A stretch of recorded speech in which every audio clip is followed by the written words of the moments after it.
عن السودان وعن حماية الوطن، ولا نتراجع أبدا. أكرر لكم شبابنا الذين لم يأتونا إلى هذا المكان فليس لكم مكان غير هذا المكان والتدريب،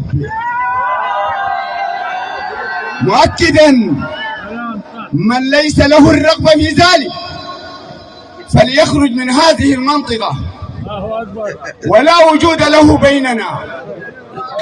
وأيضا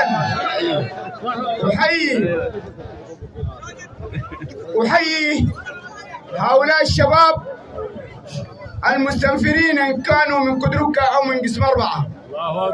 أحييكم مرة أخرى ومرة ثالثة ورابعة، ولكم التحية يا شباب، يا مجاهدين، يا مستنفرين، يا قادة البلد في المستقبل القريب إن شاء الله. لكم